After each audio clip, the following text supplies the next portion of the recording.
To all who come to this happy place, welcome.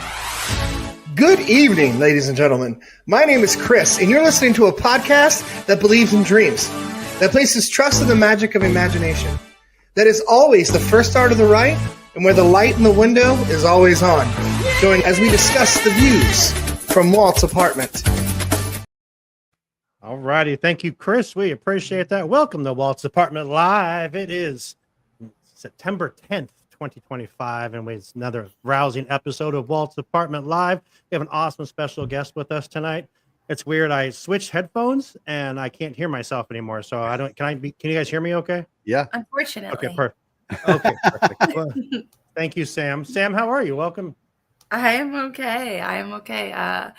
Getting the knack of my new kindergarten routine and been doing tons of fishing and getting ready for hunting season. So, doing all the Sam things. It's great. Oh my gosh, it's almost October, so we'll see Sam like half the time because she'll be busy. Except when she's here in November for MouseCon. Yeah, I can't believe I get to squeeze you guys. It's official. I'll be there. Right. MouseCon 2025, Concord, California, November 2nd. If you always wanted to meet the podcast princess. Oh my God. Just kidding. But let's get into it. Like, we have an awesome guest. About a month or so ago, I did an interview with Tabitha and Sean from Magic on Main Street podcast. They also do this with their daughter, Kenzie. Very, very, very, very cool people. I loved meeting them and talking to them, and we've kind of bonded since then. And yeah, we talk almost every day now. We do. We text about something, or I ask a question, but yeah, it's awesome. So the voice you're hearing is Sean from Magic on Main Street podcast. How are you doing, my friend? Thank you so much for finally making this happen. Yeah. Hey, thanks for having me. I'm really excited to be here. And this is my first live show, so I'm really excited about that. And Sean, thank you so much. You've been so supportive ever since we met, and it was such an honor to be on your show, and being here is I'm so stoked. So thank you so much for having me.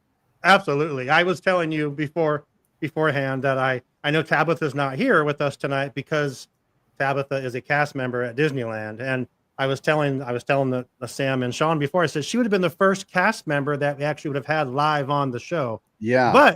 But wait, Sean, go ahead and tell us, because now. Yeah.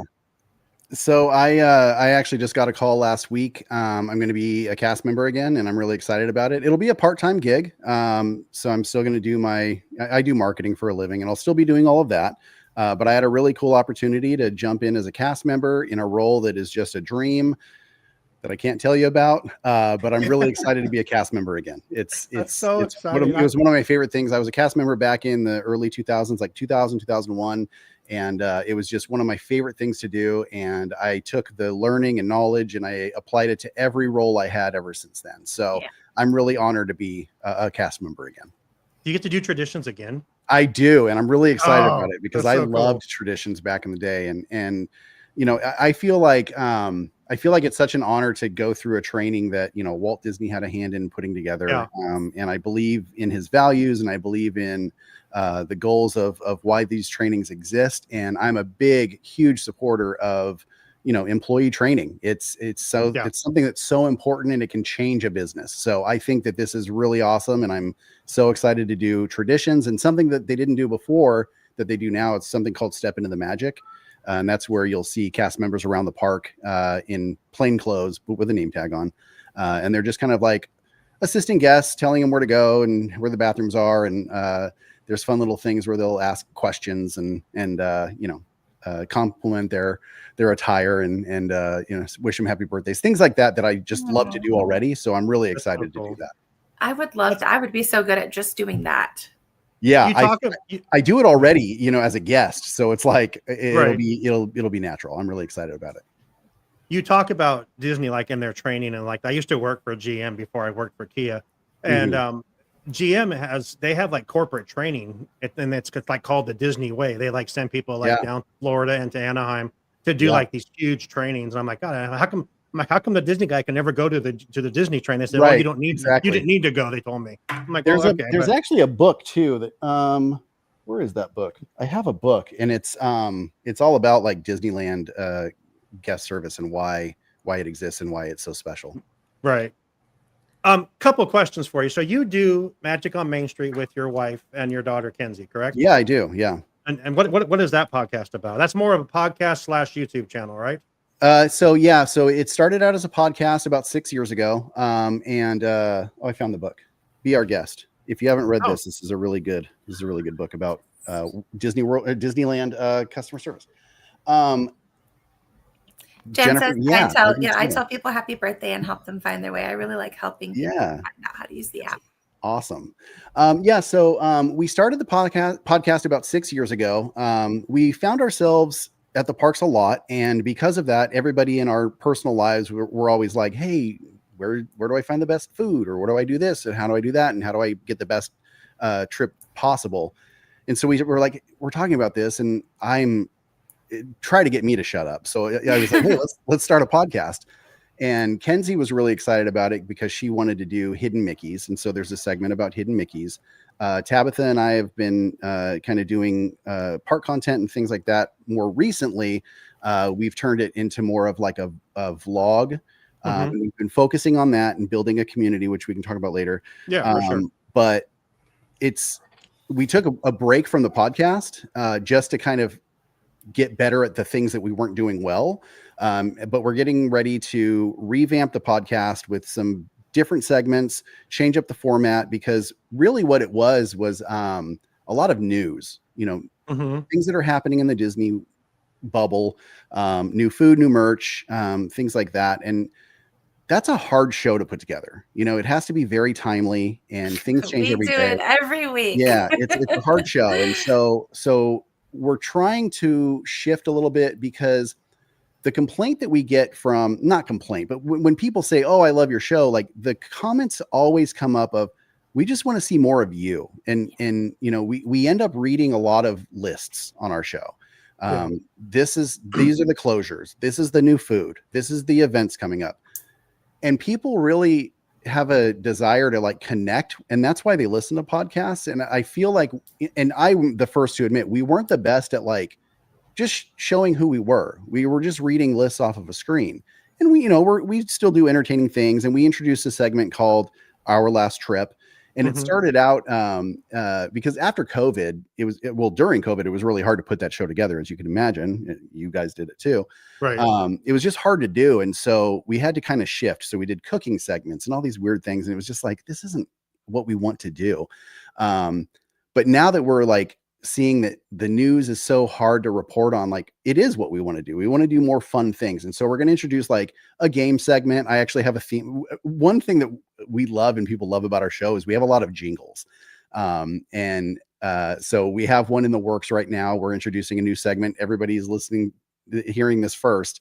It's going to be just a game segment where we play, trivia, this or that, would you rather, nice. Things like that.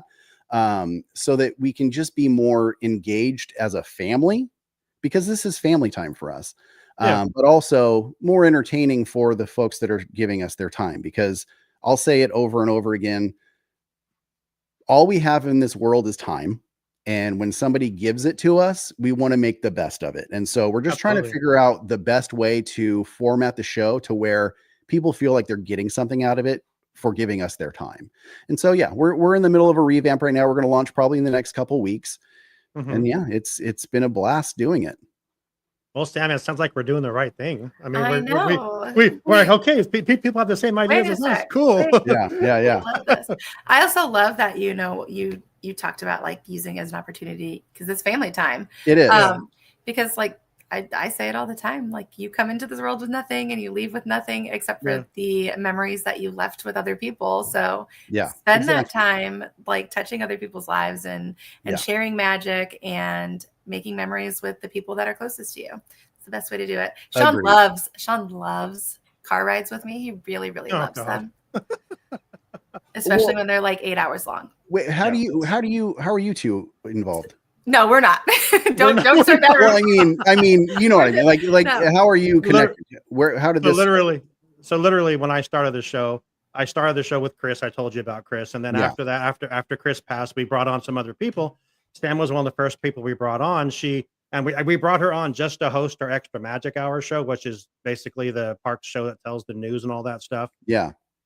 So, and she's been here for 5 years. So she's, amazing. Now she does Marvel. She's actually in Indiana. Okay.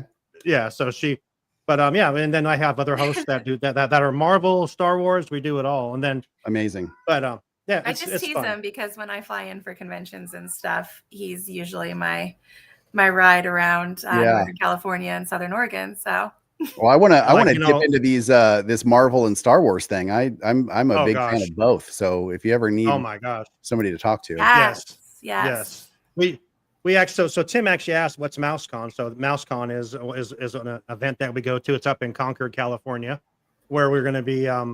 We'll be there with Disney Universe, and we'll be hosting. They're not hosting that event, but we'll be there, interviewing the people that are there, and they have a lot of stars that come out, and we interview them. But then also in May, we do Rogue Comic Con, which is up in Medford, Oregon, which is a 2-day event where we actually host the whole thing. We're the hosts, and we don't run it, but we keep everything going. We do everything on the main stage. Yeah. That's on the cool. main stage stuff. Yeah. So we get to do really cool Star Wars and Marvel interviews and like comic book artist, and we get tell me how I can get involved with that, because I'd love to help. You might regret saying that you want to be on our Star Wars. I only offer if I mean it, and I only offer if I care about the person doing it, and that's we have. Jen said I've been watching for almost 5 years. Jen came with me from a different Disney group. She has my other Disney podcast. Amazing. Yeah. So Sam, I'm sorry, Sean. Sam, are you? No, you're fine. Are you a Disneyland person, or are you a Disney World person? I'm a Walt Disney World girl. Okay. And it's not Disney World, it's Walt Disney. Oh yeah. Because Roy said so. Yeah. Don't say Disney World. I learned that like 4 years ago, Sean. It's bad. I'm still new to the Walt Disney World scene. Walt Disney World, because noted. Roy said so. But yes, I've never been to Disneyland, but I told everybody I would. Oh. Well, you've got built-in tour guides when you do, so let us know. Right? I know. Hey, Kim, how are you? Welcome in, Kim. So question for you, Sean. You also do the Dads of Main Street, correct? Yeah, I do. So this is a new thing that we're doing. It's a couple friends of mine. We had 4 guys. We just went down to 3. One of our guys he had so much going on, and he's like, I'm struggling to do this. I'm like, it's fine. Take a step back. That's fine. But basically it's 3 guys. We're all dads, and we're just looking at things from the dad perspective and the male perspective, because there's this stigma around like guys liking Disney. And, I don't see this fandom as any different than liking a sports team. We wear their clothes, we go to their events, we idolize their leaders, so like I look at Disneyland as it's a sports team, and you might like, I'm not a sports guy, you might like whoever. I like Mickey Mouse, so like we're just looking at it from like the masculinity standpoint, the fatherhood standpoint, and kind of like raising kids in the Disneyland culture. And so, we touch a lot on mental health, because that's super important when it comes to parenting. We touch on, again, the masculinity thing where, we get challenged a lot. Disney adults get challenged a lot as it is. Male Disney adults get challenged like crazy. And believe me. Yeah. And so it was just kind of like a way for us to say like, hey, this is okay. This is normal. This is just like any other thing that you love. We kind of got tired of hearing about how we're all crazy and, can't cope with life. And there's a little bit of truth to that. Don't get me wrong, but we got tired of that. And so we're just trying to like, we're flipping the script and talking about dad techniques and making fun of guys that wear most expensive day ever shirts. And So I'll say the same thing. If you ever need an extra dad. Oh, absolutely. I've already brought it up. Yeah. Let me know. Sean, remember when you guys tried to do that here, but then you guys we tried that. They tried a dad's podcast. No, it was dudes, Mouse dudes. It just didn't work. Mouse dudes. No, I've already brought it up with the guys, and once we start getting back onto a schedule again, which is going to be soon, we'll figure out a time to do it, because we'd love to have you on the show. Absolutely, for sure. And then I was going to address something just really quick, Go Sean. ahead, really quick. So, Entertainer says, I need some positive things like Disney in this podcast right now, because it's been a very dark day. So, there's been a lot of darkness going on all around, the world lately. And that's why we do this podcast. So we're not going to address those specific things today. If you want to talk to anybody personally, you can go ahead and reach out. If they respond, that's fine. But other than that, today we are going to focus on why we do this show and kind of having that Disney bubble where we don't have to think about those things for this hour. Everything else still exists around us, but right now we're enjoying each other. We're making memories. We're talking to each other about things that are passionate for us. So we're glad that you're here, entertainer, and thank you for joining us. Thank you to everybody that joined us. If there's shoot us your Disney questions. Yes, shoot us your Disney questions. Toss them, throw them in there. We're happy to. Absolutely. We're happy to talk about the things that quiz me are still worth celebrating right now. See how much I actually know about Disneyland. Yeah. Oh my gosh, I get this at work all the time. People are always like, "Oh, so tell me a secret." I'm like, "Well, what do you want to know?" They're like, "Just give me some kind of secret that I wouldn't know." I'm like, "Well, do you know about the wall, the test wall?" No. I tell them, "Oh my God, really?" Stuff like that. They just don't know.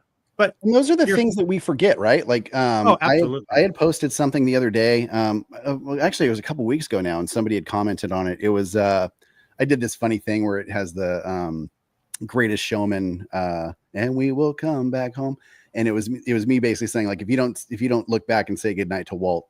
That's the best thing. It's one of your best videos ever. I loved it. Because I genuinely do that every time I walk out of the park. I walk out on the right side of the park because I want to say goodnight to Walt. And somebody had commented something. Oh, I didn't know this tradition existed, but I want to do it. And I was like, well, do you know the lore around the lamp? And they were like, no. And so I was like, oh, great. So I made a video about it. We forget that not everybody knows these things. And so I love being able to say, tell stories and give little tidbits about things that people might not know exist. Yeah, absolutely. Oh yeah. It's the best. And it's like, I mean, it's not stuff it's really hard to find the information on, but you can just share it. People think you're just as God because you know that you know about a wall or you know about a crack in the glass in the Haunted Mansion that people are like, what? No way. I think that's the really cool thing about doing like podcasts and YouTube shows on, as a Disney quote unquote influencer. Yeah. Because a lot of the legends are like they faded away. Like they can't tell their stories anymore, but we've heard their stories. We've learned their stories, and now we get to keep sharing those things. Because we consume the media. We've listened to their stories. Now we get to share it. So it's like, history is so important. And I think that, spoken oral history is super important as well. And there's so many things. And I'm glad that there's things like, Behind the Attraction, and we call it Imagineering and things like that. Mm-hmm. I love those types of things because these are stories that are just in somebody's head that never really got much. And a lot of people don't even know that like the Disney archives and like the Disney history, like as an official entity is kind of a new thing. It's not even that old as an organization. And so it's nice to see like different stories being told or people finding Walt Disney artifacts and just kind of like talking about them, because it seemed going to Disneyland and having Disneyland and Walt Disney World in our culture and knowing that they exist, people assume that it's like this super new, like it's current, it's relevant, right? But they don't realize like until this Disney 100 thing came out, and even like Disneyland's 70th right now, it's old. It's been around for a long time. The history of the Walt Disney Company is so old. And so when you think about like 100 years of a business, things get lost. And so I'm so glad that these things exist where we can see things from the past that we might not have known about. And something else that is really cool too is we project things that we end up seeing in the future. We joke about it all the time on our show that Disney listens. So like we have they better listen. Yeah. Well, we get those listens from them, like their area. We're like, hey, are you listening to us? But there'll be times when we will record over something, and then a year later we see it come to life in the parks, and we're like, wait a second, they were listening to that. It happens all the time on our Imagine That podcast, where we do like a blue sky session. Yeah. And we reimagine something in the parks, and then a year and a half, 2 years later, it's like, oh wait, well, not that our show's been that long, but right. We've said things that we had no idea were coming to the park, and then all of a sudden it's happening, and we're like, Oh, see, Disney was listening. Yeah, Of course. and people You Also, said if you're something. still listening, we would love access to the archives for that show. Yeah, yeah. Disney, That'd we'll be continue great. to help you. Like, And let us people in. will criticize Disney for that, and they're like, "Oh, this Etsy shop had this shirt, and now Disney has the same thing." And it's like they'd be stupid to not listen Absolutely. I and look completely and see agree. what's popular and what's selling. I mean, I used to do I don't want to. I hate admitting this at times, but I used to be part of the social club scene, like way back in like 2013, and we wore denim vests with Disney patches on the back. And Heck it was yes. silly. It was silly at Yeah. first until people started taking it seriously. No, we love But that. during that time, they put out a denim vest, and I was like, "We did that," and that was really cool. It was cool to see it. Entertainer brings up Sam. I think Walt Disney Family Museum has archive interviews with artists and voice actors from films that were made in Walt Disney's time. I actually haven't been to the museum. I have not been. I'm going for the first time in November. Oh, good for you. Sean is literally picking me up at the airport. You are picking me up at the airport, right? Okay. and Lewis, yes. Oh, I didn't know we were supposed to tell people about Lou. Okay. Oh, I'm sorry. Oops. I hope he wears his vest from his social club. Yeah. Nice. So it's a wonderful time. We went back in, I want to say it was 2013. Yeah, we went, we took it, Tabitha and I were first dating. We met at Disneyland, and we were freshly dating. Ever. And I this sounds terrible. I had what we called dead dad money. My father passed. We were not close, but I got some money, and I was like, I'm going to take this new girl that I'm dating on a really cool trip. So we went to San Francisco, there you go. And we, kind of traipsed around the city, but we made a stop at the Walt Disney Family Museum, and it was such a cool experience because, again, like, you're seeing things that people might not have seen before, and or even know that exists or still exist. And I'm probably gonna cry, aren't I, Sean? You're going to cry. 100%, like there's no question about that. And I won't spoil anything. There's one portion of the museum that if you don't cry, then you either have no soul or you don't like Walt Disney. I'm like a Walt purist, but Same. like, I'm already crying thinking about it. So yeah, JC, it's gonna be a good time. He does do airport. I do airport pickups. Yes, JC. He does. He also drops me off back at the airport. Amazing. That's a good friend. Sean, you have a third podcast, which I'm not going to lie, I love the other two, but the third one is my favorite. So thank you. This one is the best, and this one I look forward to Mondays now because of that. So thank tell everyone what that one is. It's the coolest thing. Sam, check this out. You'd appreciate this too. Okay. So this new show that I started, it started for personal reasons. It's called You're Doing Great, Kinda. And it's a podcast for messy humans who are just looking for a way to like break through the noise and realize that they're doing okay. Awesome. I am not a therapist. I've always wanted to be one, and I'm really good at talking. And so, truth be told, I started this show to talk to myself. It was a lot of like affirmations and realizing like you're doing okay, and the world is heavy, and it's okay to be a little bit weirded out by it sometimes. I'm really against the hustle culture. I'm really against believing that you have to be going 24 hours a day to be successful in this world. And so I just started putting it onto a show, and they're really quick episodes. I'm getting them to about 7 minutes. They're just quick check-ins. It's a quick story, something I'm calling the try not to spiral moment, where it just kind of, solidifies that you're doing okay. And if you're getting up and doing even a small thing every single day, like, you're doing okay. And so that's why I called it You're Doing Great, Kinda, because nobody's doing great. Everybody has something going on. And so, it's just really just quick affirmations, quick check-ins to make sure that people understand that you're okay in where you are in life, basically. So basically, listen to it when I have ADHD paralysis. Absolutely. It's the best. It's so cool. I didn't know whether to be excited that Sean was like, "Hey Sam, like you would love this," or offended that he called me a messy human. I think we all are, though. I for sure am. Yeah, I am. Like, in just, full transparency, the past couple weeks, I was going through one of the hardest times of my life, very hard mental health time. And again, the reason I started this show is because I wanted to tell myself, like, hey, it's okay, man. Like you're doing okay. And I've got what, 3 episodes out now? I think so, yeah. Very new. But one of them was start small, like open the tab on your computer small, like start small. And if you have an idea, do it in the simplest way possible. Don't think that you have to like cure cancer tomorrow. Like figure out a way to do this on your terms, but recognize that these small things count, like it's, again, I'm talking to myself and I'm glad that other people are enjoying it. Like I've had some really good feedback, and I've gotten enough questions and comments to put together a Q&A episode, which I did the other night, which is nice.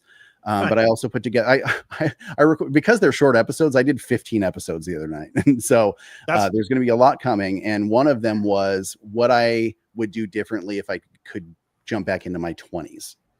And so, join social media. That's right. Yeah, seriously. Social media has just changed everything. It's just absolutely crazy. It's changing how we look at everything. Real quick, let's talk about our first sponsor. Wait, Sean, you mentioned Greatest Showman. Did you know that the stage adaptation is in the works? It was announced by 23. Are you interested in seeing it? I am very interested in seeing that. We when that movie came out, I think it was during COVID, right?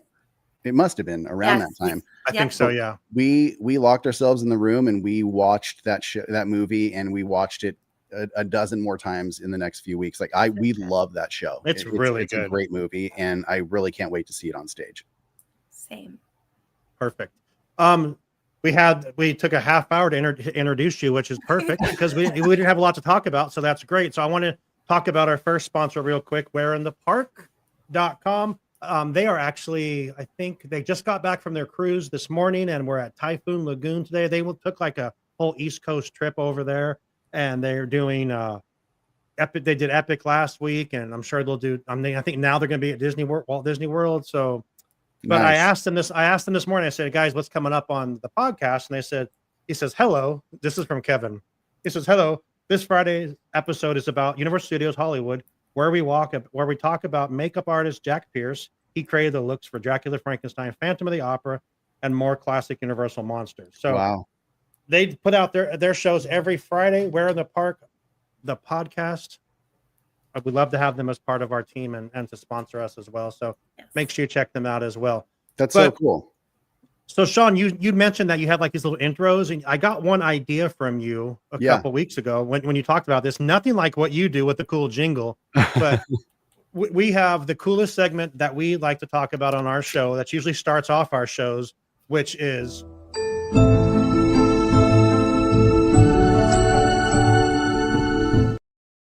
I have This Week in Disney History on our show. Okay. Well, I got it from Bill and Barry from the Airbnb podcast. I'm glad because it needs to be talked about. Oh, it does. Yeah, and we do have a fun jingle for it. It's silly and stupid. I like ours. It sounds like it's Harry Potter. That's beautiful. Yeah, no, that's beautiful. I love that. I'm not sure why we have the Harry Potter. I don't know. It's just, I was looking for. I think I looked up whimsical song or something. I don't know, and that's what came up. I mean, we'll work on it. I did it at work. I like it. It's good. I like that graphic too. That's really neat. Yeah, that was Chat GPT all day long. But, nice. Yeah. Okay, hit us, Sam. Hit us with this great stuff because this is the best part. Okay. Are you ready? God, yes. September 13th, 2004. Mickey's Twice Upon a Christmas debuted at the Toronto International Film Festival before its initial debut, before its home release later. And that was the first time that CGI Mickey and his friends were introduced in a new format. Oh, wow. Huh. Very cool. You see, This Week in Disney History. Here we go. Just kidding. That's it. Thanks. That's it. Thanks for coming to my This Week. No, just kidding. Amazing. September 8th, 2022, Disney Plus Day featured surprise drops like Pinocchio live action, Cars on the Road, and behind the scenes specials, which were. Did you say 2022? Yes. That was my first time ever at D23. That was Disney Plus Day was the coolest. So very, very cool. Was when Disney was really, really trying to up their streaming first strategy. Yeah. So they were dropping those things like it was hot on Disney Plus Day. I remember the Pinocchio cutout, and like no one liked the movie at all, so no one would even go to it. It was just So this one, unfortunate. I'm going to give a little story from an interview I did after. Okay. So September 9th, 2001, Walt Disney One Man's Dream opened at Disney's Hollywood Studios, offering an interactive museum-style exhibit about Walt's life and legacy. We know that they are using that footage now for the show in Disneyland with the animatronic. Yeah. So actually, the Imagineer, who was the vice president creative director of that attraction, told me a story about 9/11 when they were running the attraction, and the friend of Mickey was a very young girl, and she had taken Mickey's head off and was just sobbing, and he's trying to like get this young girl to like go out on stage and do what she had to do at that time. And he talked about the speech that he gave her and stuff, and the pep talk. And then when they reopened the parks the next day, he looks across and Mickey was giving him a peace sign. Oh man. I mean, I have that story, the audio somewhere. It was That's so right. touching. That's right. So that's that was tomorrow. Damn. Yeah. I didn't realize that's tomorrow. Wow. Mm-hmm. I have to say that is my favorite thing at Hollywood Studios. Yeah. The One Man's Dream. Yeah. Isn't that what's at the museum at the video at the Opera House now, right, Sean? Is it the same story? The same. I One think Man's Dream. Yeah, so on one screen, yes. Then they have like interviews with like Imagineers and people that we worked with on the screens inside the foyer. Mm-hmm. Have you seen Walt animatronic? I have. Yeah. What do you think? I love it. It's I'm not gonna lie, it could definitely be better. It could definitely look it could look a lot more like him. But the show is so charming. And the animatronic is such a small portion of the show that it doesn't detract from the message and the magic of hearing Walt Disney speak. I had said last week that that I didn't think Walt Disney World deserved to have a Walt animatronic. I'm probably got some crap, but what are your thoughts on that? Do you think that's okay, or? Here's my genuine thought about it. I hope that they do. I hope they bring in a really good show for it, and I hope that it's different in every way than Disneyland. And specifically, I hope that they take the feedback that they got from Disneyland, change the look of the animatronic there, perfect it, and then give it to us. I love the show. The charm of it is so, it's breathtaking. I mean, I cried the entire time. I have no problem saying that. Hearing Walt Disney tell his stories was just, it's beautiful. Anytime I get to hear Walt Disney speak is amazing. And so to hear it as if he's standing on that stage is really cool. And I was so enamored by what was being said that seeing it, I pictured Walt Disney standing there. So it was more imagination than it was the animatronic. And again, they could have done better. He looks a little squished, his face is much longer than the animatronics is. He's a little out there on the animatronic, right? He's a little pudgy. Yeah, exactly. But the feeling is there. Pudgy Walt. Yeah, the feeling is definitely there. I saw the pictures before I could see. We were in Florida. We were at Walt Disney World when it debuted, so we didn't get a chance to see it that first week. So I saw a lot of videos, I saw a lot of pictures, and a lot of people talking trash. And I understand, I get it, because it almost seemed like it was like, oh, this is good enough. And I think Walt Disney deserves more than that. So while I love the show, I'm not a bootlicker, and I'm not going to say like it's perfect just because it's Disneyland. It's not perfect, but or that you work for them. Or But there's opportunities to, in Walt's words, keep moving forward. Exactly. He just likes his churros. It's okay, Yeah. JC. You're right. He just likes his churros. I came for the show, but received the honor of seeing the most exquisite beard and mustache combo ever. Oh, thanks. Oh, no, I'm just kidding. All right. This one's pretty relevant right now. September 10th, 2013, Disney officially broke ground on Avatar, World of Pandora, at Disney's Animal Kingdom. Yeah. Huge transformation. It was actually the biggest transformation in Animal Kingdom history. And now we are seeing a transformation that is about to take place at Disneyland. So yeah. I'm excited for that. Yeah. And then also September 14th, 2009, Disney announced plans to reimagine Fantasyland. And that reimagining brought us Seven Dwarfs Mine Train, Be Our Guest Restaurant, and more. So a huge, huge deal because it expanded the land by a lot. Right. Yeah, I never saw old Fantasyland. I like it. I like it now. I have the same thought about Seven Dwarfs Mine Train as I do Tron. It could be longer. Yes. Yeah. It is so fun. much fun. It's a good time. Yeah. I love it. It's beautifully done. All the characters are so fun. I always leave it going, oh, if that was just another 5 seconds, you know? Yeah. Yeah. But that's a good thing. It's so much fun that we want it to keep going. Yeah. So you guys want some drama? Yeah. Always. No. So we need some Pixar and Disney drama? Okay. September 13th, 2004, Pixar and Disney were in a public negotiation standoff over contract renewal. We know that deal eventually fell apart temporarily until Disney bought Pixar in 2006. So it's just easier. Just buy it. Yeah. Yeah. They've done that a few times since then.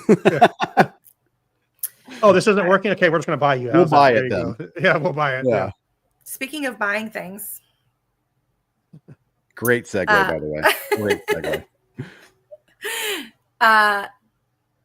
In September 10th, 1963, Avengers #1 was published. So that was when Iron Man, Thor, Hulk, Ant-Man, and Wasp all came together into the comic books for the first time ever. Wait, what year? 1963.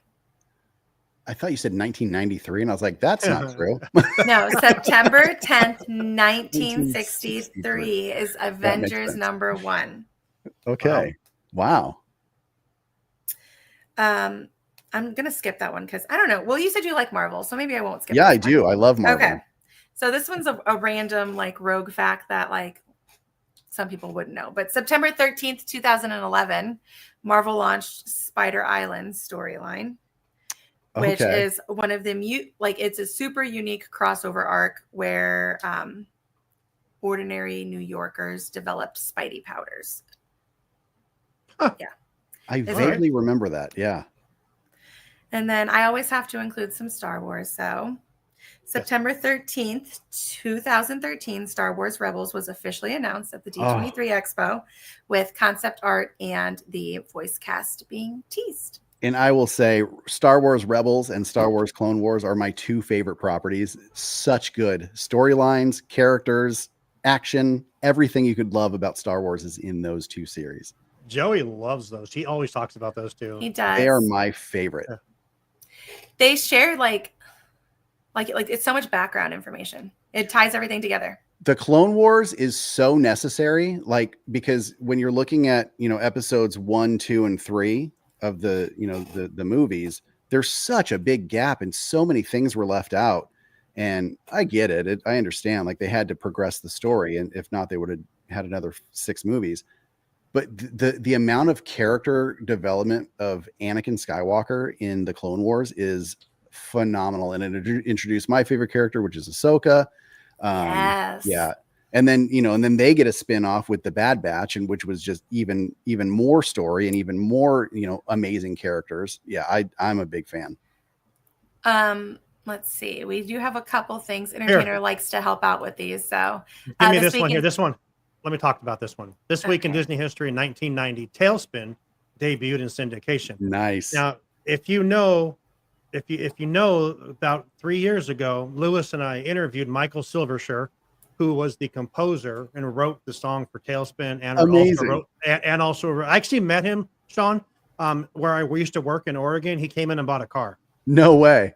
And my sales guy said, dude, when this guy comes in here, you have to talk to him about your podcast. I'm like, what do you mean? He goes, he wrote Tailspin. I'm like, what? He wrote Tailspin. And then like literally he came in, I Googled him before he came. I'm like, holy shit, he did. Oh my gosh, that's so cool. And he lives we don't have the video anymore. It's not there anymore. Yeah, I'm just looking. But yeah, when we interviewed him, we were talking about and he just started playing the song. And that's so cool. So guys, if you're listening and want to watch, you can go back and watch that episode or listen to it. It was about 3 years ago in November, I believe. It's our interview with me and Lewis with Michael Silversher. It was awesome. I love that. It was the best. Cool guy. I've talked to him recently, and he said he wants to come back on, so we might get him back on again. And yes, please. We'll talk to him again. And he's just an awesome little guy living up there in Oregon and just loves life. So cool, man. And, yeah.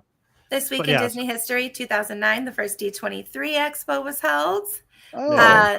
Lego Star Wars Rebuild the Galaxy debuted on Disney Plus in 2024. We could just make this entertainer section. He could just do it himself. Fun crossover, the Lego Star Wars stuff. I only got into Star Wars when The Mandalorian season 3 came out. You know what? Okay.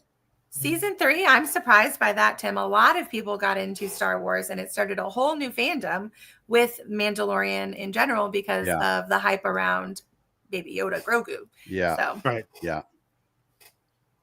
JC so are you guys classic? Are you guys D23 people? Do you guys go to that, Sean? We didn't go this last time.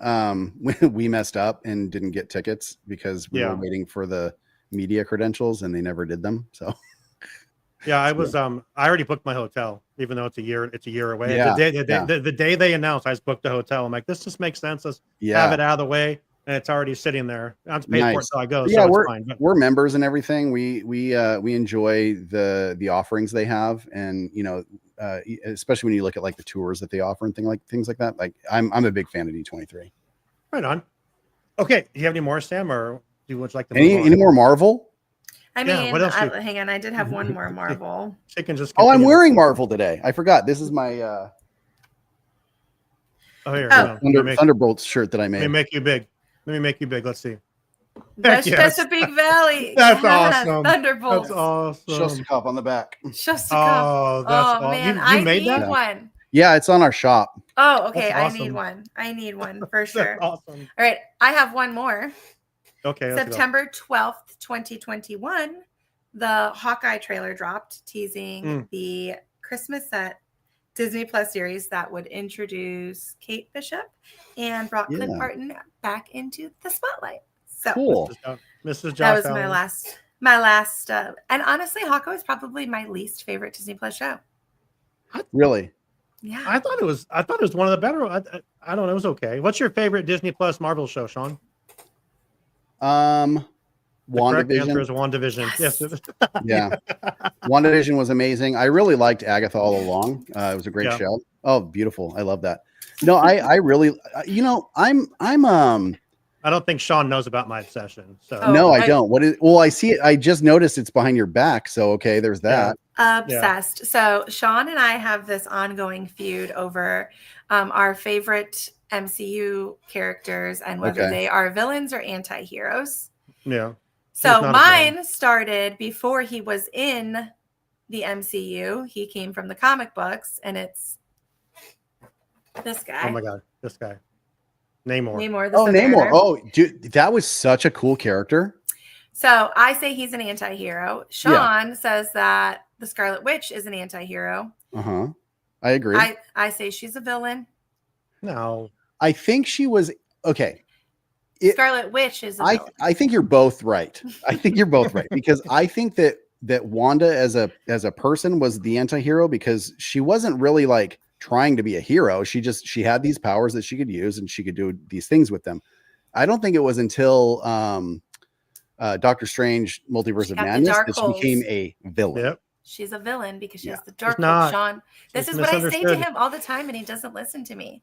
And Namor is an anti-hero because they're literally doing horrible things to Talokan. She's just a loving mom. Yeah. No, you're not wrong. I've always been a big fan of some of the more classic characters. Captain America was always great. I've always loved Thor. Incredible Hulk was always a big favorite. Spider-Man, I love Spider-Man. But very Sam hates recently, Spider-Man. I'm okay. Like I don't hate him as much as I used to. Oh. He irritates me. Why? Because he's a teenager? Yes. Teenagers are naturally annoying. Exactly. That's exactly. I said he's a teenage boy. It's irritating. But then I couldn't use that anymore because I really, really liked Miss Marvel. And I said, she's great. She's great. I love meeting her in the parks. She's really fun. My favorite character now, for a lot of reasons, is Red Guardian. He stole my heart in Black Widow. He was great, but then in Thunderbolts, like he's just, I love everything about him. And because you're twins, and because I was cosplaying as him, so I was like, I hope this character is awesome. So funny. He's hilarious, and he's a dad, and he's just trying to do his best. And he's just like Wanda, just trying to do his best. I don't know. I feel like he's the most real character in the MCU. The difference is that his children, albeit adopted per se, were real physical living beings, Sean. Wanda's were a figment of her imagination manifested by her magic and darkness. We need to take a quick minute and hear from Sunken City Design, because this is going to get us. We have 2 more commercials I have to do still. So let's hear from Sunken City, and we'll be right back in a minute and a half. And we'll pick this right back up, I promise. I just want to get this in. Sunken City Designs brings you art. Do you like art? I know I do. How about art based on Disney characters, like Mickey Mouse and the Oyster Thief? That's actually from Alice in Wonderland, the best princess movie ever made. Also, we have some dwarfs that have their heads ripped off sometimes. Why? I don't know. It's because it's Sunken City Design. So go there, sunkencitydesign.com. Get yourself some great merchandise. You got posters and, I believe, clothes. Who knows? I got a cup from there, and it's fantastic. You like cups? Do you ever use those? I do. Go for it. Oh yeah, sweatshirts. Can't forget about those. If you're ever cold, get yourself a sweatshirt from sunkencitydesign.com. Also, WALL-E. That's the best movie ever made. Second only to Alice in Wonderland. All right, if you also like Walt's apartment, they have merch for that too. Where? sunkencitydesign.com. Hopefully you've already loaded up that site and you're looking at it and you have some items in your cart. Go ahead and check out as soon as you can, because the show's about to come back on. All right, everybody, we appreciate you.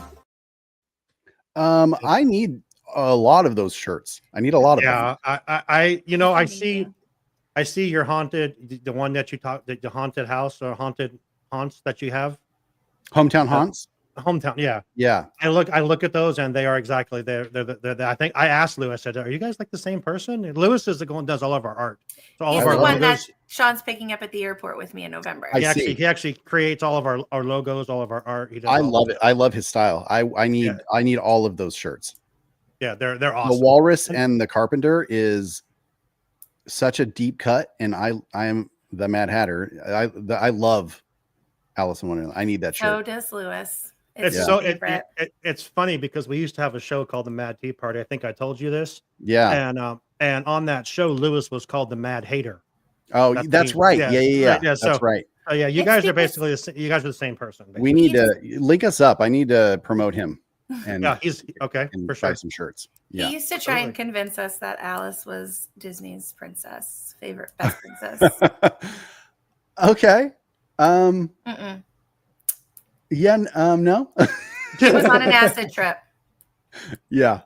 Okay. So yeah, we were into the depths of our Marvel. I'm sorry. I saw the time. No, it's okay. We needed a break. I thought Sam was going to break your face or something. No, go ahead. I just have to. I just have to make this conversation. No, I just wanted to get Sean's opinions on that. Yeah, I don't know. That's tough because and there's so, and I one of the reasons I love WandaVision, anything that has like undertones of mental health is A+ in my book. Falcon and the Winter Soldier. Thunderbolts, WandaVision. Yes. It's bringing to light that even a superhero or supervillain, if you're asking Sam, it sounds like, even if you're a superhero, you can still have some things going on. You're still a human being at the end of the day. Sure. And that's a big deal to me. I'm such an advocate for mental health. So when I see these tones coming into the shows and the movies, I'm just like all for it. Bring it on. Bring on real people. You know, we've talked so much about WandaVision. I went on to the Marvel Tribe and we broke down WandaVision every week, and I was only on it because I thought she was hot, and then I started getting into the show, and I'm like, wait a second, the scene, I think it's the second to last episode when she breaks down, like when she just loses it. You talk about mental health. I'm like, that's some of the best like acting, and like just the way you just see it all come together when she like just but it shows how she built everything. Yeah, she just got mad. Just such good stuff. Well, yeah, I mean, the entire world that she was living in was a manic break. You know, right. It's I love it.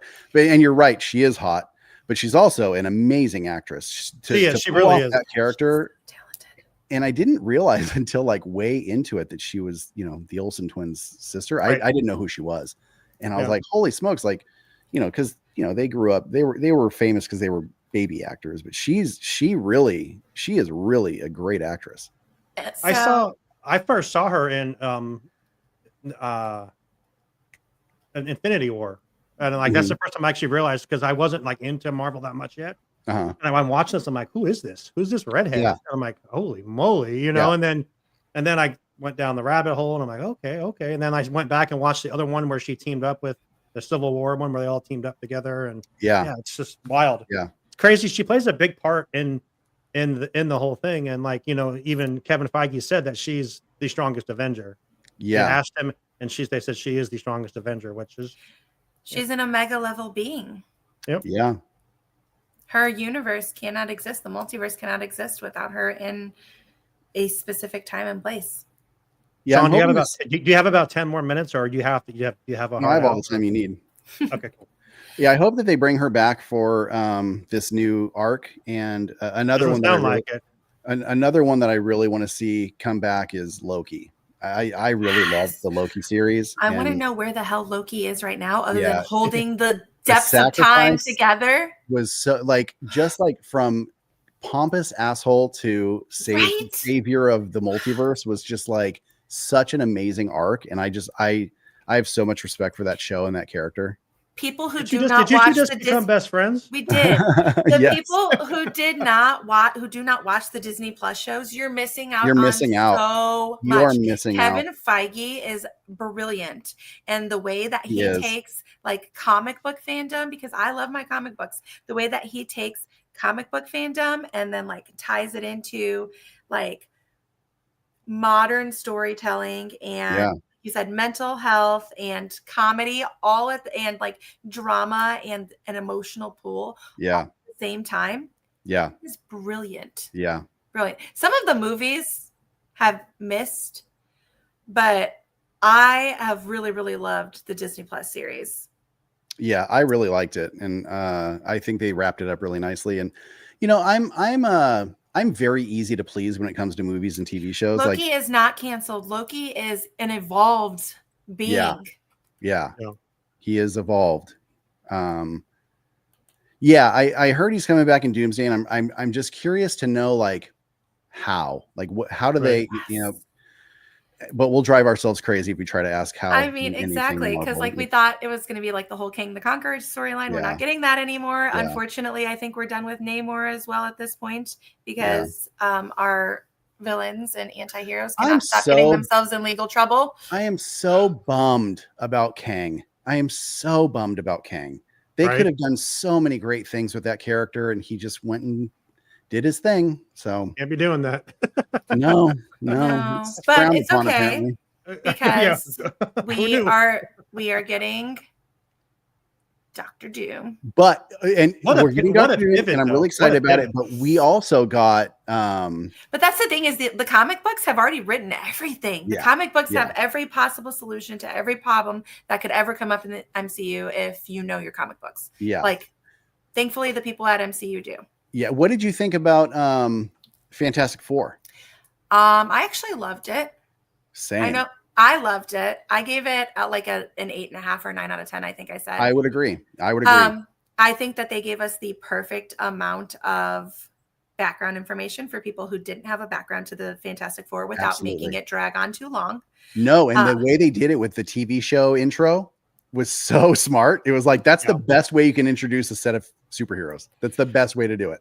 I don't think that anything really drug on for me. I thought there was enough action. I loved the introduction to the characters that we got. I loved the completion of certain characters so quickly, introduced complete, because now we get other avenues. So obviously Fantastic Four was my favorite comic book line as a child, because that's where Namor is introduced. And that's when I first got, you're right. Okay. You know, so his storyline with Sue Storm. And I loved every single actor in that movie. Every single one of them. Yeah. I know people were a little upset over the fact that John Krasinski didn't play Reed, but he's doing other things. Like he's not part of Marvel. He's not really ever done anything for Marvel other than when, he got squashed by the Scarlet Witch. I was really looking forward to him playing Reed again. But I wasn't disappointed after seeing the movie, because I think Pedro Pascal did such a great job. I loved them all. I think that really did. I left that thinking, what's her name? Who plays Sue Storm? What's her name? Vanessa. What's her name? I can't think of her name right now either. Anyway. I'm sure entertainer. I left there big enough fan to not know her name, but a big fan of her as an actress. She did a great job. And I think Vanessa Kirby. Thank you. So that's going to drive me insane. I think that it would be different if we saw Pedro Pascal as Mando with his helmet off all the time.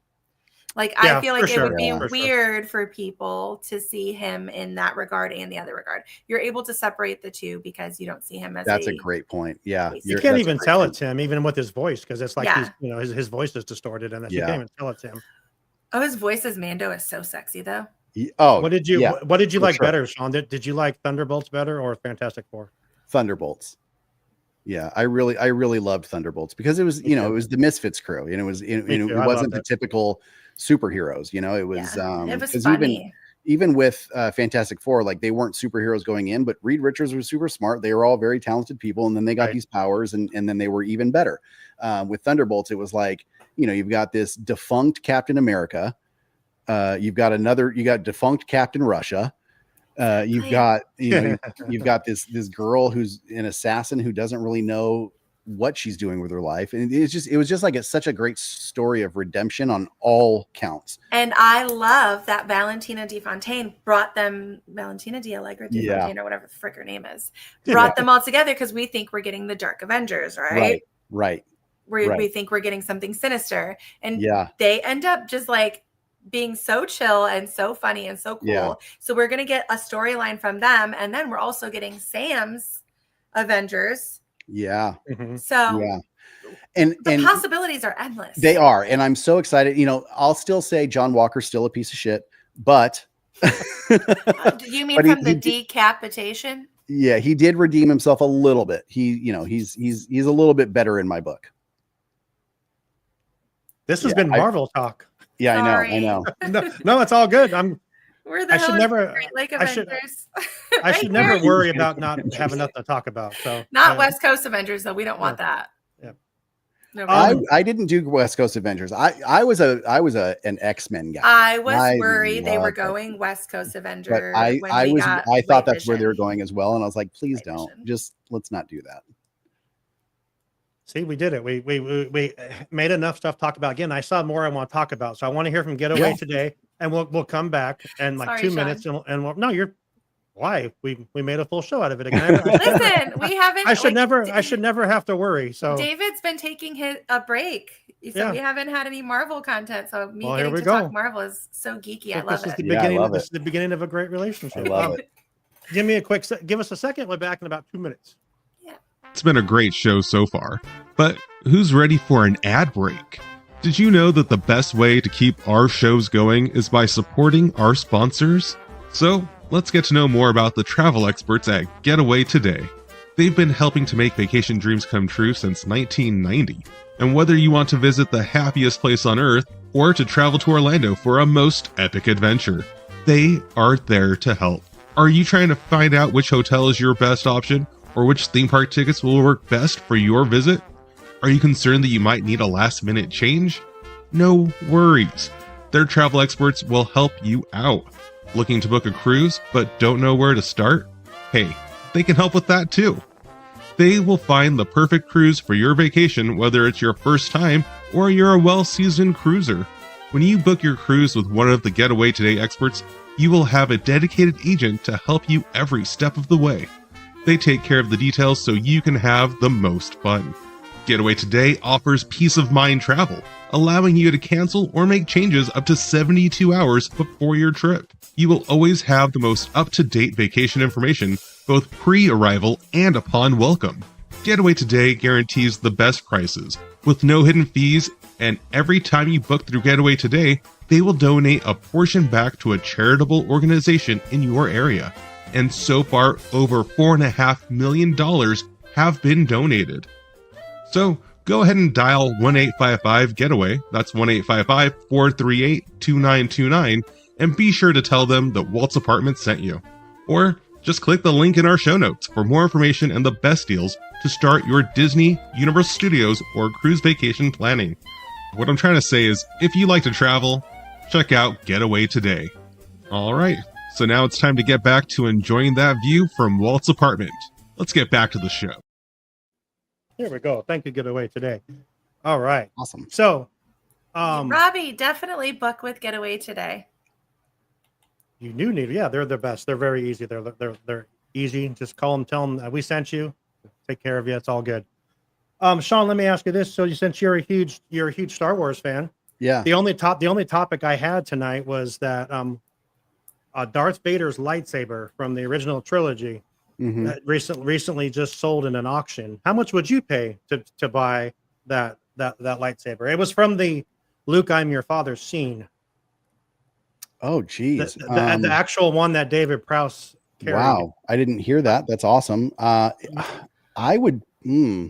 I don't think there's enough money in the world I don't know. for 'cause, me I to mean, afford that.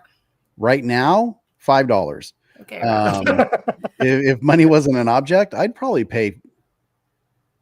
I mean, anything they were asking, 50 grand. I'd pay a lot for that. I'm guessing that's it went great. for like 1.2 million. Okay, is that your guess? And your guess is 50,000? Oh God, no, because that's too low now. That's too low, Bob. I'm gonna go $750,000. 2.9 million. Holy moly! I could never. Whoa, I think I just dude! threw up a little. $2.9 million for a prop from a movie. Did they say who it was? Like, is it public? They just said it was a super fan. That's It actually crazy. was actually 3.6 million after like the fees and stuff for Holy crap! Oh, that Yeah, just it made was- my stomach hurt. yeah. I mean, if I was a 3.6 millionaire, I could guess. buy lightsabers for every kid in the Midwest to play. Yep. Yeah, Yep. More specifically, it's the very same lightsaber seen in the iconic "No, I'm Your Father" scene from Empire, where Luke finds out he's Vader's son. For That's- $3 million. I could never. that's crazy. I could never. Oh, Sam is too low. Sam is too low too. Yeah, that's crazy. That That's is insane. nuts. Listen, whoever bought that, if you're listening to this, listen, I can help you spend money if you need to. Seriously, dude. Like, not even $1 million. Give me I like, don't even want it on me. Like I give me will like spend I will- $1,000 and I'll hook you up with some cool stuff. Could you imagine could you imagine like the bidding on that going back and forth? 2.5. What? It's a Oh, it's a I would prop. have been. My doesn't jaw even would look have like- been on the floor. This is probably cooler. I'm just saying that. Yeah, I mean, I have some pretty cool lightsabers. I paid what $200 for my in-park build your own, and I got to talk Yeah. to Yoda. So, Never. and I mean that's I've never that's built a priceless. lightsaber. I've only done a droid. oh, it's fun. It's such a cool Yeah. experience. I've taken a few like younger people in my family. I just took my nephew a couple months ago, and just like it's Disneyland, right? It's Disney. It's not not just go put something together, or oh, go buy this thing off the shelf. Like there's such, there's a script and there's a story and there's lighting I gave my daughter the effects. option to build a droid or build a lightsaber, and she built a droid. Nice. That's still cool. I mean, that's still a really cool experience. I mean, she still plays with it to this day, like rolls it down the stairs. And I will say this, the like motor in it or something stopped working.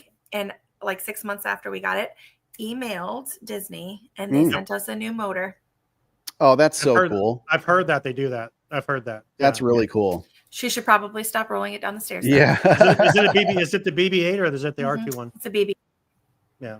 I have the BB-8 one. I'm sorry, the R2 one in my office. It's black and red for Deadpool, but it's really cool.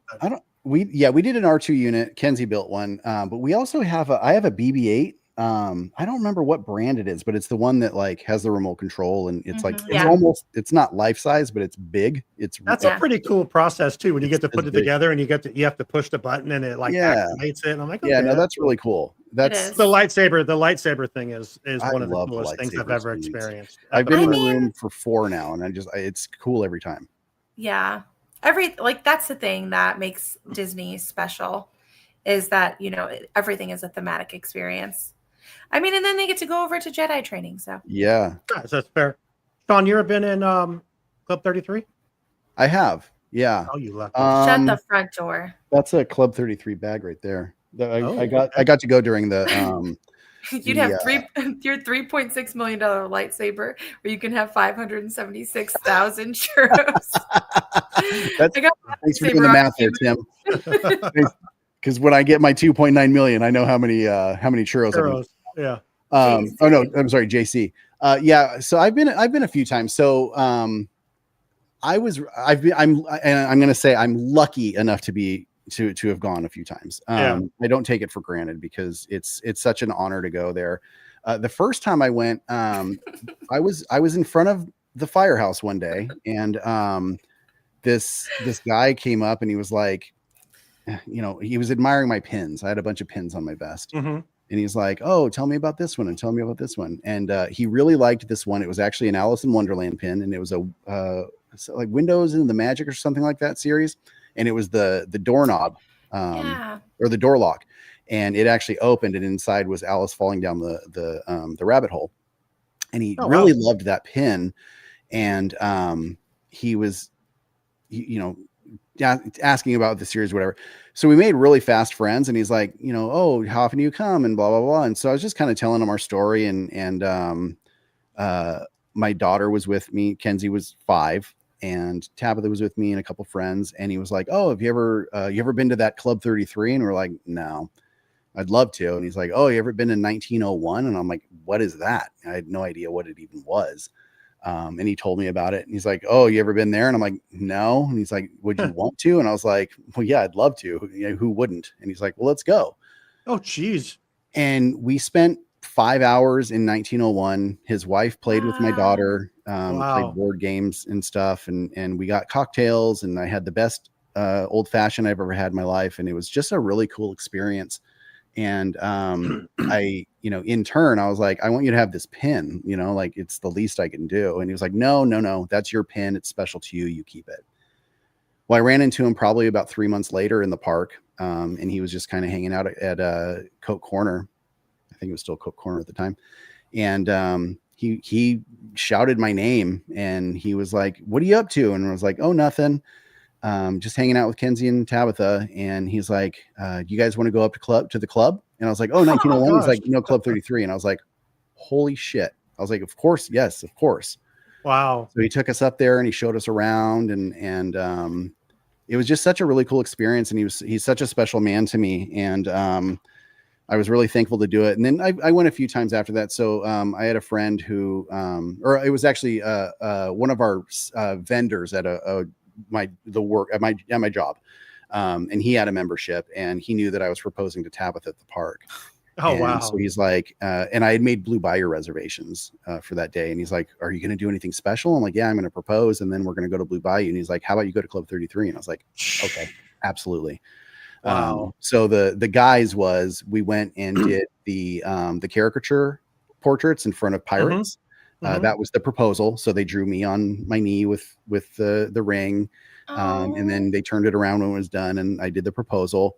And then I was like, oh, by the way, we're not going to Blue Bayou. She's like, it's okay. It's, whatever. I was like, we're going to Club 33. And she's like, oh, yeah. So it was a really, oh my goodness. It was such a special thing. Listen, so if there's any man out there listening, yeah, it was just very special. So, I have had a chance to go a few times. I've only been to the lounge one time, which was a blast, the lounge in Club 33, because it's, a member can make you reservations for the dining room, and they don't have to be there with you. And a lot of people do that because they don't have to be there. But the lounge, you have to be with a member. And I got to go once during Halloween. That's when I went during Halloween. And yeah, it was really fun. It was a good time. I'm thankful to have had that opportunity, and I never try to gloat about it, because I know that a lot of people want to go. Oh my gosh, yes. But my advice to you is, if you want to go, don't ask anybody, because nobody's going to take you if you ask. Right. If you meet somebody, just play it cool, man. What about the apartment? Like dating. Walt's apartment. Yeah. So we went in 2014, I want to say. I bought Tabitha a tour, walking Walt's footsteps. The greatest thing ever. It was my favorite thing. And so you get this really cool pin. Yep. And wow, yeah, awesome. So we did that. We had lunch, then we went up to the apartment, and it was amazing. Yeah, the apartment was in one weekend. I had my 50th birthday. A friend of mine got me tour of Walt's apartment and the lightsaber in the same weekend. That's so cool. So it was the best weekend ever. Yeah. But, if you're listening and you ever have a chance to do, any kind of guided tour at Disneyland, they're all worth it. They're so much fun, and you learn. Same thing at Walt so Disney many World things. too. I want to do one at Walt Disney World so bad. So I'm hoping to do that next summer. I just saw somebody post about a VIP tour that they did at Walt Disney World. Oh my gosh, they ate like $600 worth of food for the 3 or 4 of them. So like that in itself is starting to pay for that tour. Yeah. And you get immediate access to all of the attractions that you want to go on. They pick you up wherever. They give you all the like backdoor entrance access. Yeah. You get to see a bunch of things. So I'm debating a VIP tour. That's one thing I haven't done. Like one of the big things I've been with a VIP tour. I was with I was hanging out in front of Plaza Inn one day, and one of my buddies came by, and he was dating a very famous person, and they had a guide, and they're like, oh, you want to hang out? And they, we went and did like World of Color. It was me and Kenzie together at the time. Tabitha wasn't with us. And so we went and watched World of Color from like the special seating, but like I haven't been on a VIP tour, and I'm dying to do it. So it's very cool. At some point I'm going to do it. I'm going to find the right people who want to spend the money and actually do it. Hey, Sean. Sean, you're in. Sean, can Getaway today? Can they help book it? Oh, I can book it. I've booked it before. It's easy to book. I'm asking if I was trying to plug our sponsor. Yeah, they probably could. Yes, absolutely, Sam. Great job. Wait, Sean, you've been on a VIP tour? Yeah. Oh, how was it? What'd you do? It was amazing. Oh my gosh, what didn't we do? It was the craziest thing. I've literally, and the customer. So I'll say the customer service that comes with that. Yeah. It was the same kind of thing, like you said, with your dad money. It was a family member gave us like $6,000 to put this towards your trip, and we're like, well, what do we do? Amazing. So we had like 12 people with us, so we had to have 2 tour guides, and we had them for 6 hours. And basically beforehand, they told us everything. They said, what do you want to do? I said, well, we love for the kids to meet the princesses, and we would love to see all the shows. And then it was the weirdest thing. Like my daughter, her phone died. They brought a charger from somewhere. Cool. It was getting hot. They came and took the jackets from the kids. There was one point that the kids said they were thirsty. Just all of a sudden, someone's down there with like all these waters and Dole Whips. Yeah, it was the craziest, best experience. I love that. We didn't get a chance to ride Radiator Springs because we ran out of times. But the next day, we saw our tour guide at the like canopy right there. He's like, "Oh my God, did you guys get to do?" His name was Andrew. Andrew's now like one of the people in charge of it, or he was a couple of years ago. I think I know who you're talking about. Really skinny guy. Yeah, just a really great guy. And super like jazzy, very like happy. Andrew and Jonathan. They were our two guides. Okay. And they were just, and he said, did you guys get to go on Radiator Springs? That he remembered. I'm like, no, we didn't. He goes, here. And he hands us he hands me 12 fast passes. He says, here, go do this. Yeah, it was just the best. Oh, we got to sit up on the stairs. I want to go. Okay, Sean. Yeah. Sean, we talked about it. We're going to do a Walt's apartment VIP tour. Now we can invite. Heck yeah. Well, I've been your friend for almost 5.5 years. It's time. It's time for you to take me on a VIP tour. Okay, we'll figure it out. Yeah, I'm dying to. The more the merrier, and the more the more the cheaper. I really want to do one with Philander. I don't know if anybody knows who Philander is. Yeah. We know who Philander is. I know he's very obscure and nobody knows who he is. Right. But I really want to do one with him, and I actually just made friends with him recently. And he's just such an amazing human being, but also knows so much about the parks. And Kevin and Amanda from We're in the Park are friends with Philander. Oh, cool. Yeah. They met him. Yeah. Yeah. We met at the Fantastic Four premiere. Right on. Yeah. Oh, that's cute. Yeah, he's a super sweet guy, and he actually he saw Tabitha in the park during her Step into the Magic, and he came over to her and he's like, "Oh my gosh, I'm so happy you're here." It was a really cool moment for her. Yeah, I heard he's like man. That. How is she? I want to tour with him too. Kim said she wants. Listen, Philander, listening. If you're listening, Philander, everybody loves you.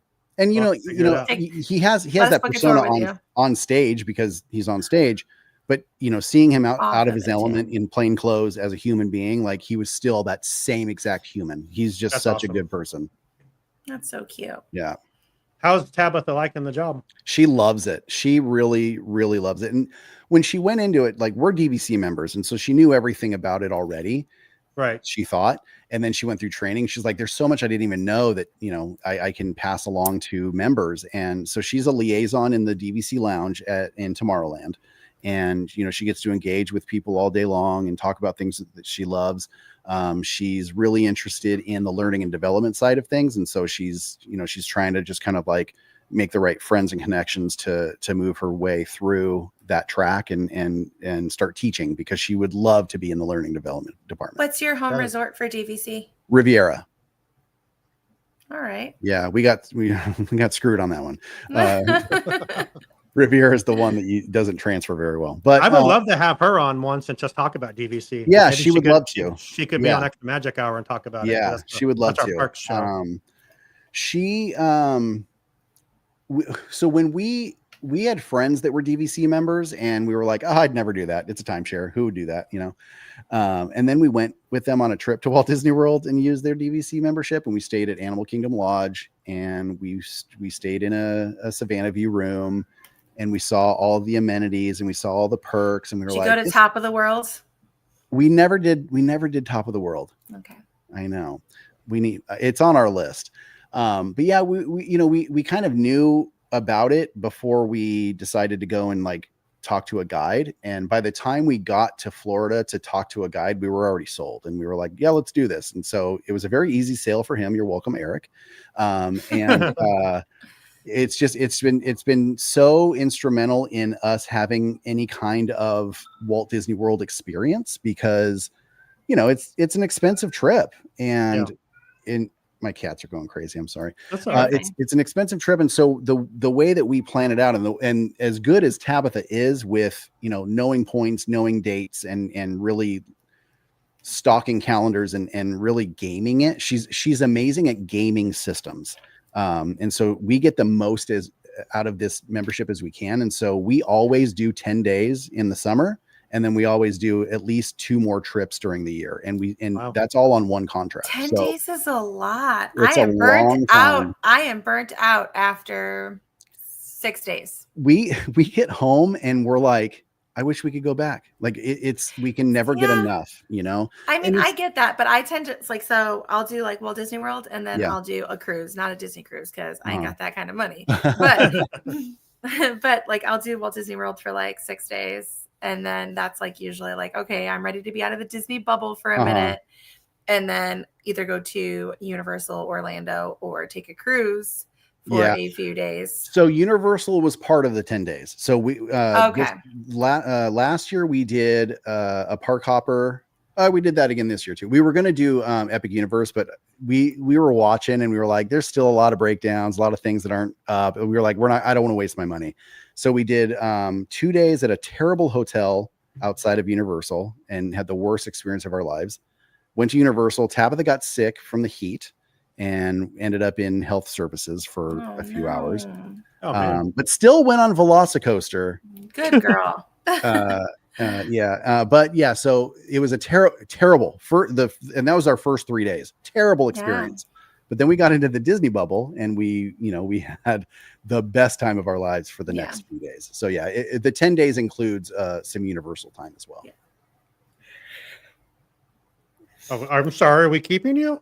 I mean, it's 11 o'clock here. I'm highly enjoying the conversation. I know.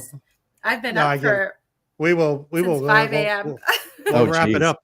We'll wrap it up. This just means we have to have Sean back in again. So hey, I would love to come back anytime you would have me. Listen, Sean, you besides having a great name and a great beard and being, basically my doppelganger and I yours, you have been such a good friend to me over the past few weeks or months, I guess, that we've known each other. And anything I can do to support what you're doing, I will do it gladly. You're an amazing human being, and I have been so thankful for your friendship. And I would love to support any way I can.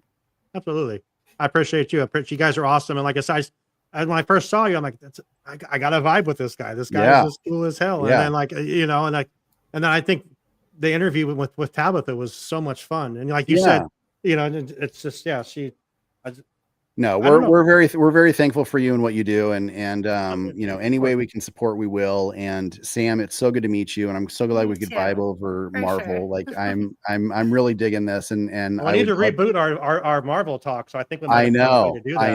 Yeah. I know. No, this was a great experience. Entertainer says thank you for coming tonight. Thank you, Entertainer. I really appreciate that. Thanks. Sean, I do want to.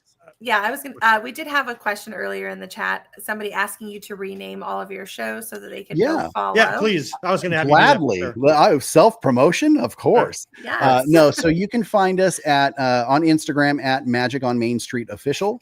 Our YouTube channel is Magic on Main Street, and it's still the same handle, Magic on Main Street Official. But then I also have the Dads of Main Street. You can find us on YouTube and on Instagram. And then also my new thing, this is on my personal page. I'm probably going to make an Instagram for it at some point, but you can find me on YouTube under You're Doing Great, Kinda. That's the best. It's my favorite thing right now. It's helped me through a lot of things, just kind of talking myself through it, and knowing that people are enjoying it is making me very happy. Yeah. Absolutely. Yeah. Well, I appreciate you, man. Thank you so much for taking so good being here. Sam, so good being here. Thank you. Appreciate you. Sam, it's so good to meet you. You too. And until next time, we'll see you next week. And until next time, we hope you enjoy the view from Walt's apartment. Good night, everyone.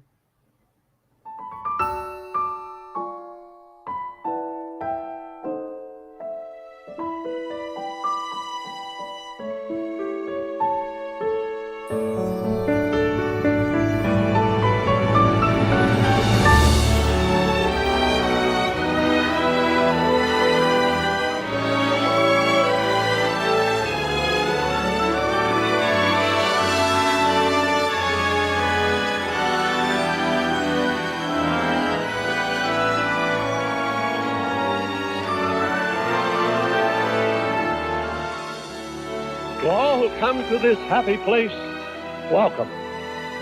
Disneyland is your land. Here age relives fond memories of the past, and here youth may savor the challenge and promise of the future. Disneyland is dedicated to the ideals, the dreams, and the hard facts that have created America, with the hope that it will be a source of joy and inspiration to all the world.